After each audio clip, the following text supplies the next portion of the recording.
Nasaan si Al? Magandang hapon sa inyo lahat. Kanina, nag-usap kami ni Pangulong Duterte at sinabi ko sa kanya na birthday ni Senator Bato de la Rosa. Ay, oo nga pala kahapon. Sabi ko, kung meron ka bang message kay Senator Bato de la Rosa. At sabi niya, happy birthday, Senator Bato. Magpakatigas ka na parang bato.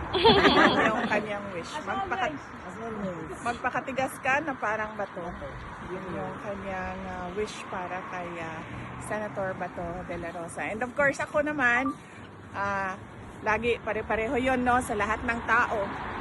Ang aking wish ay unang-una, good health. Yes. Dahil, napakahalaga nun. Pangalawa, happiness. Dahil mahalaga din sa isang tao yung kaligayahan. And syempre, pangatlo, success in the year of the horse. So, greetings namin kay Senator Bato de la Rosa. Happy birthday. At so yun lang. And sa inyong lahat na nandito sa Duterte Street at tuloy-tuloy na nagpapakita ng suporta kay dating Pangulong Rodrigo Duterte, pinapaabot namin ang aming taus-pusong pasasalamat.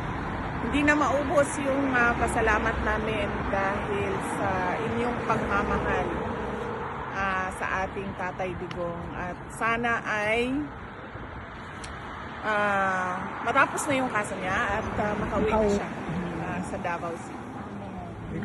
Pero okay naman si Tatay Digong ngayon, Ma'am. Yes, ma'am. Oh, okay. Inimbita nga ako ni ma'am na kumain. Sabi ko na masyado akong maraming nakain sa loob kasi gusto niya habang nagkukwentuhan ay merong kinakain, may pulutan. Tapos yung alak namin, Sprite Zero. hindi na Coca-Cola. Zero. Hindi Coke ang hiningi niya ngayon. Sprite ang so hiningi nagbago niya. na talaga siya. Pero Sprite. Zero pa rin na Sprite ang kanyang preference ngayong araw na ito. So at least, So naubos na namin yung Sprite sa Venlo.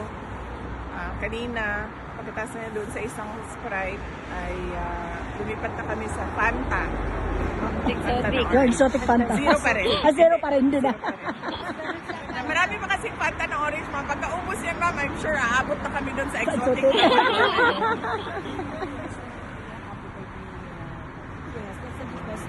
Tinanong ko siya kanina, sabi ko, anong kinain mo for lunch? Sabi niya, mukha daw yung menudo.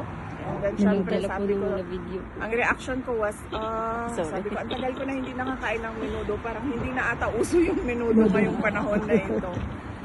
So, menudo daw. Menudo-like. Yan ang sinabi niya. Parang menudo. Magana pa rin. Pero hindi.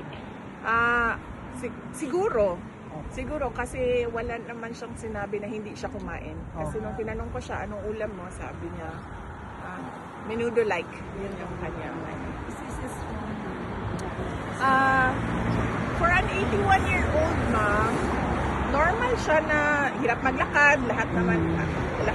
Hindi naman lahat, pero karamihan ng 81 years old ay accidental talaga. Hirap na rin maglakad. So may tungkod siya.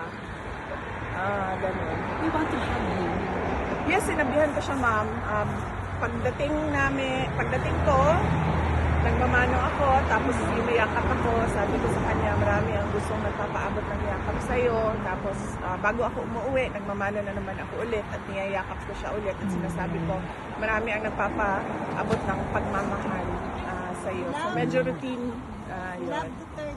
Yes. Thank you so much. Ang ano ko lang, ang concern ko is hindi ko maisa-isa ba kung sino yung mga nagpapaabot ng yakap dahil sobrang dami.